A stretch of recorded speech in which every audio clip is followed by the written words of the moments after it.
Halo Sobat UMKM, kembali lagi bersama saya Agus Waluyo, fasilitator dari Hub UMK Jakarta Raya.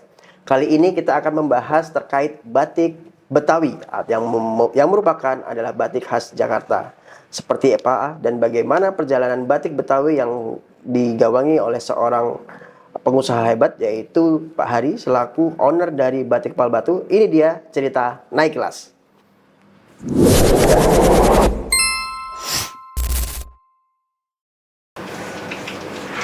Selamat datang Pak Hari. Iya, Mas Agus, terima kasih atas undangannya. Ya, terima kasih sudah datang pada hari ini. Nah, bisa diperkenalkan nih kepada pemirsa gimana sih Batik Palbatu dan seperti apa perjalanan Pak Hari? Silakan Pak Hari. Iya, oke, teman-teman semua. Saya Hari, salah satu founder dari Rumah Batik Palbatu. Saya menjalani kegiatan batik dari tahun 2013. Saya ingin menghadirkan perajin batik di Jakarta, salah satunya di wilayah kami yaitu di Palbatu, Tebet, Jakarta Selatan. Dan saya juga ingin menjadikan Rumah Batik Palbatu tempat menjadi wisata edukasi batik. Tempat belajar membatik dan mengenal bagaimana proses batik itu dibuat. Selain memproduksi batik pastinya. Itu sih Pak. Oh ya, tadi dibilang sudah dari tahun 2013. Oke. Bergabung dengan Hub UMK di Tahun 2023. 2023, berarti pada saat kita bergabung ya kalau itu. Baik, yang unik dari Batik Palbatu adalah saat ini sudah menjadi mitra unggulan dari Hub UMK Jakarta Raya dan Pak Hari ini sudah mendapatkan bantuan dari PLN secara reguler. Betul. Sebagai CSR ya. Betul. Pak, boleh diceritakan nggak apa sih yang membuat Palbatu ini dilirik oleh PLN sehingga dana CSR dari PLN bisa dikelola dan diberikan kepada Palbatu? Apa yang istimewa dari Palbatu? Iya, jadi terus terang dari tahun 2013 kami mulai dari sisi pemberdayaan kepada lingkungan. Kami juga melibatkan teman-teman muda di sekitar kami dan para ibu pastinya. Dan di 2016 kami libatkan lagi dengan para teman-teman disabilitas. Dan 2018-19 kami libatkan juga teman-teman pejuang kanker dan sampai sekarang ini juga dengan ibu-ibu marginal. Jadi itulah menjadi salah satu alasan kenapa kami didukung, karena kami ingin kegiatan ini terus berdampak. Dan ini salah satu poin yang perlu diperhatikan oleh teman-teman yang lain bahwa setiap usaha harus punya nilai dampaknya. Berarti keunggulan tadi ya, jadi memberdayakan mulai dari kaum difabel, marginal sampai ibu-ibu sekitar ya. Iya, betul. Oke, pada saat itu program apa yang ditawarkan ke PLN sehingga PLN tertarik untuk memberikan bantuan terhadap Palbatu? Ya, di 2024 kita sudah jalan sebetulnya program-program kami, yaitu salah satunya melakukan edukasi kepada teman-teman disabilitas. Kami sudah mulai dari tahun 2017 hingga pandemi selesai. Saat pandeminya hadir, kami harus berhenti. Nah, itu salah satu kegiatan yang kami libatkan dengan lingkungan kami, anak muda termasuk dengan teman-teman disabilitas. Dan akhirnya didukung juga oleh tahun 2024 dan 2025 kami jalankan. Dukungan dari PLN adalah kami meningkatkan pelayanan kepada teman-teman disabilitas. Ada hasil karya dari teman-teman disabilitas? Hasil pasti ada ya, banyak sekali. Karena kami juga sudah mendidik mereka agar mereka bisa mandiri, agar mereka bisa berkarya dan menjadi pengrajin di Jakarta. Makanya kami sebut batik tuli. Salah satu teman-teman disabilitas yang kami libatkan. Batik tuli itu artinya batik yang memang dibuat oleh teman-teman tuli. Seperti itu. Berarti kelompok disabilitas yang sudah dibina oleh Batik Palbatu itu yaitu tunarungu? Iya, salah satunya. Salah satu tunarungu. Ya. Okay. Kita nggak membatasi sebetulnya. Semua teman-teman disabilitas yang ingin terlibat di kegiatan kami boleh. Karena seperti anak-anak yang sudah tamat sekolah SMA luar biasa ingin berkegiatan, ya kami buka pintu kesempatan itu. Oke, bisa cerita nggak Pak pada saat pembinaan dari batik kepada disabilitas itu ada kendalanya kah atau ada tantangannya atau seperti apa? Karena kan mereka kaum disabilitas tentu harus ada approach atau pendekatan khusus ya terhadap itu, apalagi ini sesuatu hal yang butuh konsentrasi penuh nih kalau untuk membatik, terutama batik tulis pakai canting dan sebagainya, seperti itu Pak. Ya, awal kami pasti menggunakan fasilitas yang ada. Dan salah satunya kami juga mengajak teman yang memang mampu dari sisi, kalau teman tunarungu harus ada juru bahasa isyarat. Kami libatkan teman-teman ini sehingga kami dalam sisi komunikasi sedikit tertolong. Lalu juga kami coba mengenal budaya mereka, bagaimana si karakter mereka, bagaimana pendekatan maupun tantangan yang harus kita hadapi kita ketemu dalam setiap kegiatan. Contoh paling gampang adalah kita bisa nggak sih memahami kondisi mereka bahwa ternyata pada saat dia nggak mendengar, kita bisa support mereka 100%, dia menyanting tidak terganggu. Itu salah satu kelebihannya. Bisa konsentrasi pada saat mencanting berarti. Betul. Makanya kita nggak boleh ganggu atau nggak bisa asal-asal di depan mereka, sehingga mereka tidak terganggu. Nah, lalu juga mereka juga punya kendala mungkin kepada teman-teman dengar bahwa mereka merasa bahwa apakah teman-teman dengar ini mau nggak memahami kondisi dia. Nah, kami coba menjadi jembatan buat mereka bahwa teman dengar juga bisa kok mau dong bergaul sama mereka. Nah, itu menjadi salah satu kendala yang harus kita juga jadikan solusi. Baik, menarik sekali Pak Ari. Nah, setelah mendapat bantuan dari PLN, ada perubahan nggak dari pola kerja atau produk yang dihasilkan dari Batik Palbatu sendiri? Iya, salah satu dukungan yang nyata adalah sarana dan prasarana. Jadi alat dan pendukung kami sangat lebih mumpuni karena kami juga ingin nggak cuma kami memproduksi secara efektif dan efisien dan punya keunggulan, tapi juga kita pun memiliki ruang atau kelas-kelas yang menjadi solusi untuk menampung lebih banyak lagi teman-teman disabilitas maupun teman-teman non-disabilitas. Alat baru apa yang menjadi inovasi dari Palbatu? Nah, di 2025 berkat dukungan kami menghadirkan sebuah alat untuk menciptakan canting cap dari bahannya kayu, materialnya. Karena selama ini saya lihat untuk yang kayu sangat manual. Nah, kami menggunakan mesin CNC router, sehingga dengan bantuan ini kami bisa mempercepat produksi canting capnya. Karena biasanya kami meminta bantuan teman-teman pengrajin canting cap dari tembaga ya. Nah, itu terus terang sangat bagus sekali hasilnya, tapi dari sisi biaya kami sangat tinggi. Cost-nya Nah, makanya kami ingin menghadirkan umpamanya 2025 kemarin adalah 100 canting cap yang model motif baru. Di Palbatu menghadirkan targetnya adalah itu. Nah, dengan adanya alat ini 50% sudah terpenuhi. Dan di 2026 mudah-mudahan sudah sampai.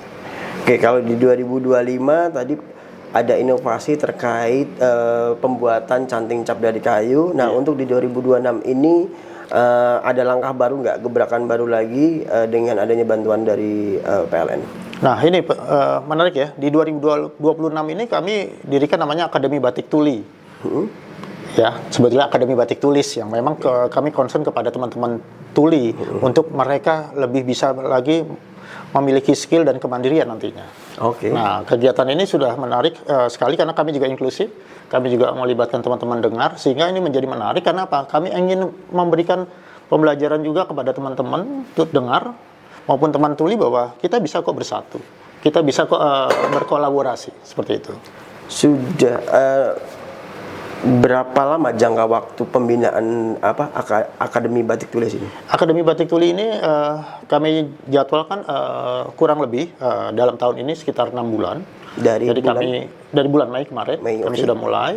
Kami harapkan dalam satu kegiatan ini yaitu kami hitung dari 3 semester jadinya. Jadi semester 1 ini bulan Mei sampai Juni, nanti Juli dan Agustus semester 2 itu batik tulis, kemarin batik cap. Lalu yang terakhir itu batik kegiatannya adalah menjahit dan membuat fashion dan craft. Itu. Berarti berakhir di sekitar bulan September, Oktober. Oktober berakhir. Insya Allah Oktober akhir kita selesaikan. Peserta yang dipilih ini apakah yang sudah punya kemampuan atau memang dia benar-benar saya nggak bisa nih? Gitu? Malah belum. Jadi malah justru kita ingin melahirkan pembatik baru yang mungkin tidak ada batasan ya. Artinya, saya nggak bisa gambar, saya nggak bisa membatik, jadi justru canting cap atau membatik cap ini jadi solusi. Solusi buat siapa? Buat mereka. Agar mereka, membatik ada 2 cara loh. Ada banyak cara sebetulnya. Nggak selalu harus yang batik tulis. Mengingat kondisi Jakarta yang sangat-sangat pelik dari sisi waktu. Nah, itu sih kurang lebih. Baik, menarik ya terkait batik tulis. Tapi saya mau nanya terkait batik tulis, Akademi Batik Tulis. Apa yang membuat Pak Hari mau membuat Akademi Batik Tulis? Sebenarnya triggernya apa sih gitu loh, sehingga harus membuat itu? Karena kan ya kenapa tidak fokus terhadap inovasi produk atau penjualan produk seperti itu? Ya, seperti awal tadi bahwa saya sebagai perajin batik juga ingin berdampak. Nah, makanya kami juga tingkatkan lagi bagaimana teman-teman tuli ini yang mungkin belum kebagian jatah atau belum memiliki kemampuan, itu bisa hadir. Sehingga dengan hadirnya mereka mempunyai skill khususnya di batik, ini juga ikut melestarikan batik, sekaligus juga menjadi calon pembatik yang memang harus kita tunggu juga dan merasakan bahwa mereka punya kesetaraan. Mereka memiliki bahwa mereka juga punya kesempatan yang sama. Itu penting. Berarti ini bagian dari CSR-nya Pal Batu terhadap komunitas atau masyarakat Ya, sekitar. karena kami sebetulnya kan socialpreneur. Oh, oke. Jadi lebih condong kekuatannya adalah salah satunya tidak melepaskan dari sisi sosial. Itu Ya tadi sudah dibahas terkait Akademi Batik Tulis dan juga Pak hari ini juga berkolaborasi dengan Hub UMK, kita membuat yang namanya Pembatik Muda Indonesia, dan yang mana kami mencari bukan pembatik malah orang-orang yang mau belajar batik dan akan menjadi, kami harapkan akan menjadi wira usaha batik, sosiopreneur seperti Pak Hari. Ini sudah sampai mana Pak terkait pembatik muda ini? Ya, ini sudah masuk ke kegiatan di minggu kedua. Dari awal yaitu mengenalan tentang batik cap, lalu bagaimana membuat canting capnya, lalu sudah melakukan praktek juga mengecap dengan beberapa teknik pewarnaan juga. Nah, yang saya pengen tanya ini, mereka ini kan benar-benar nol nih terkait batik nih. Nah, pendapat Pak Hari terkait mereka ini seperti apa? Kan sudah melihat hasilnya, bagaimana cara mereka ngecap, bagaimana cara bikin capnya sendiri. Nah, itu bagaimana Pak penilainya? Oke, penilaiannya unik ya. Ada yang memang baru pertama kali ngecap, berarti agak banyak ada kendala, tapi ternyata mereka bisa atasi karena memang yang kami ajarkan secara menyenangkan, tapi sekaligus juga ya tidak terlalu sulit. Karena kita coba membuat canting cap dengan motif yang paling mudah dulu. Dan ini menjadi menarik karena ada beberapa teman-teman yang, aku nih kalau bisa seperti ini ternyata bisa ya jadi pembatik nanti nih, karena nggak terlalu sulit ternyata. Respon dari teman-teman para peserta bagaimana Pak? Semangat pastinya, dan mereka malah menantang saya, apalagi mau diberikan tugasnya, sehingga mereka merasa akan lebih lengkap hasil dari belajar dari 4 minggu ini ke depan. Apa perbedaan antara materi yang diberikan untuk batik tulis, Akademi Batik Tulis dengan pemuda batik? Ya, kalau Akademi Batik Tuli itu sebetulnya fokus kepada mengenal beberapa teknik batik cap, batik tulis, dan produk hasilnya, yaitu produk fashion dan craft. Kalau di batik muda, kami ingin menghadirkan dengan waktu yang tidak terlalu panjang, dan anak-anak muda bisa menjadi pembatik muda yang memang akhirnya bisa berkarya lewat salah satunya teknik batik cap. Berarti kalau pembatik muda ini bagaimana bisa melakukan atau perputaran ekonomi lebih cepat? Iya, karena targetnya memang goalsnya dalam waktu 1 bulan ini atau 4 kali pertemuan ini mereka bisa menjadi perajin batik atau pengusaha batik yang memang diawali dari hal yang termudah dulu. Seperti itu sih. Available nggak ketika mereka sudah selesai, Pal Batu bisa menembung di sana, melihat dari hasil yang sudah sampai sejauh ini sudah berjalan? Iya, kalau saya lihat malah optimis ya, karena memang mereka akhirnya persepsi mereka bahwa batik itu sulit, bahwa batik itu perlu banyak alat yang terlalu repot buat mereka, butuh area yang sangat luas. Nah, kami berikan pandangan bahwa batik itu tidak perlu ruangan yang besar, tidak perlu alat yang terlalu banyak, tidak perlu dengan teknik-teknik yang sulit, yang mudah dan kita bisa kerjakan aja seperti biasanya. Dan itu menjadi salah satu tanggapan positif bahwa mereka, ternyata gini aja ya, gitu.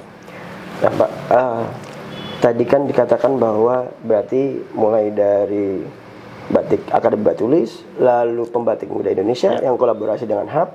Kita juga berharap memang dari Hub dan juga Pal Batu bisa melahirkan pembatik-pembatik muda yang lokal, yang memang Betawi punya untuk motif dan sebagainya.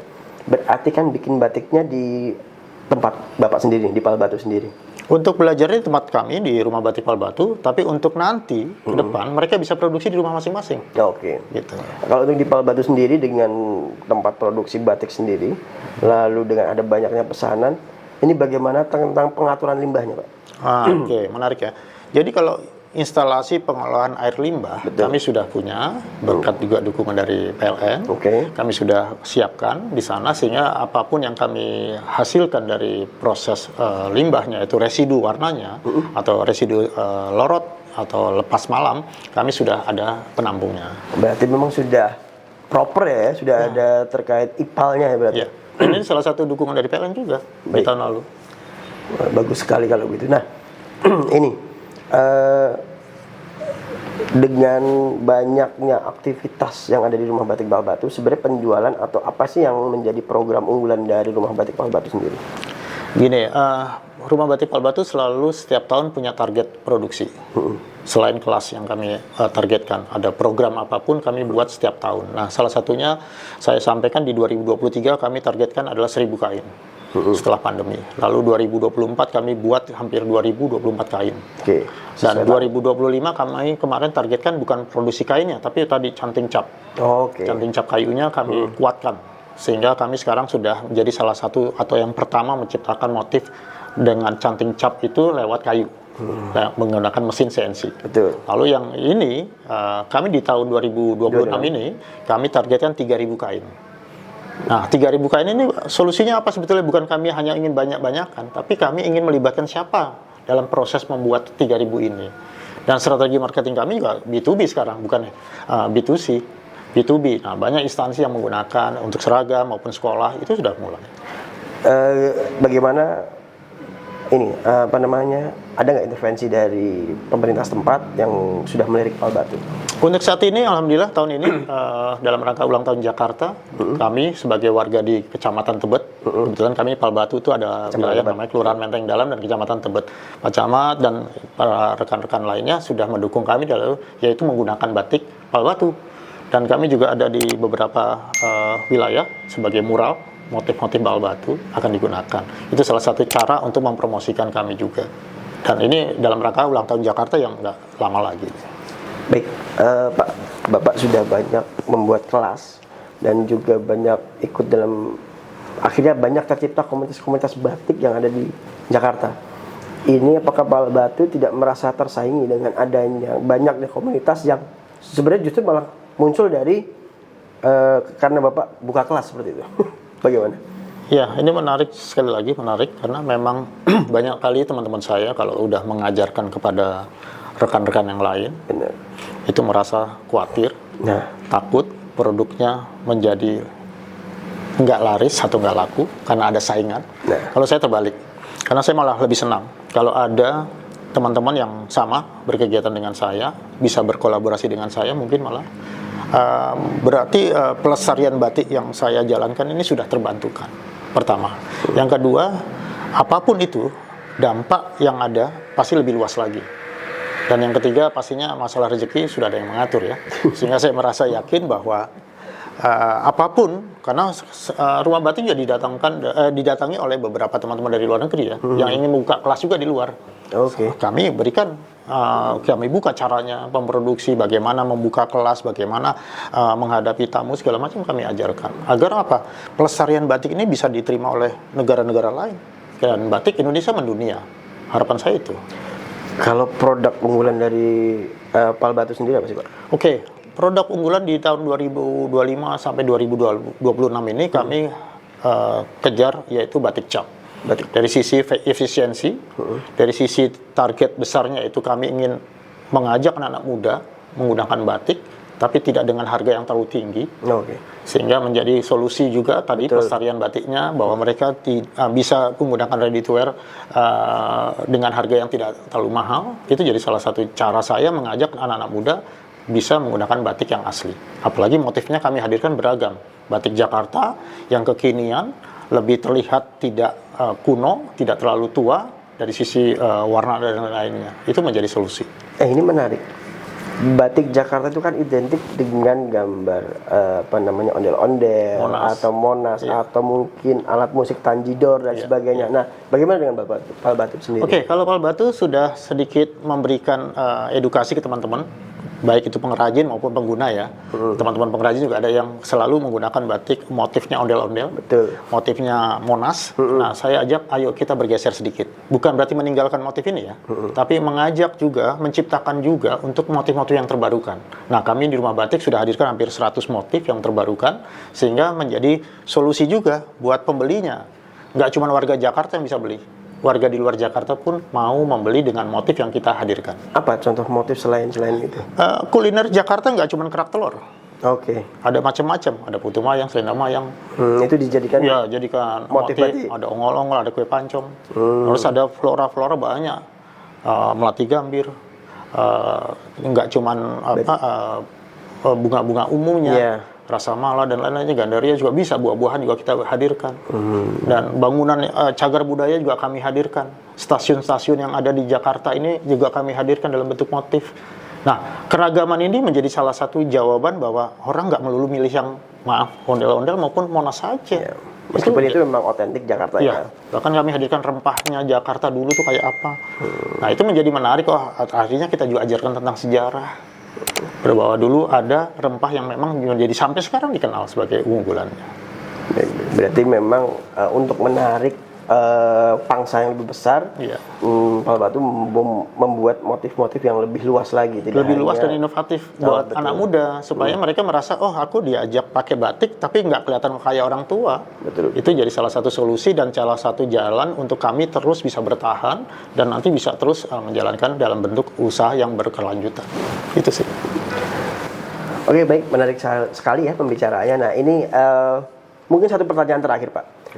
Bagaimana nih pendapat Pak Ari selaku owner dari Pal Batu terhadap Hub UMK dan juga PLN terhadap pengembangan atau pembinaan UMKM yang ada di Jakarta, Pak? Oke. Saya sebagai pelaku UMK bersyukur ya bahwa saya sebagai mitra binaan mendapat dukungan, karena program-program sebaik apapun tanpa dukungan sepertinya tidak bisa maksimal. Dan ini saya berharap juga teman-teman lain yang memang sudah menjadi mitra maupun belum, ayo bergabung agar program Anda yang mungkin lebih baik daripada saya dan lebih berdampak, bergabunglah dengan Hub UMK, karena salah satu cara kita bisa naik kelas adalah bergabung, berkolaborasi dengan Hub UMK. Itu. Baik, terima kasih banyak Bapak. Sama-sama. Baik, sangat menarik dan inspiratif sekali cerita naik kelas dari Pal Batu. Terima kasih banyak Pak Ari atas kehadirannya. Terima kasih kembali Pak Agus. Kita tutup yuk dengan Jaga Jakarta, jaga batik, dan salam cantik.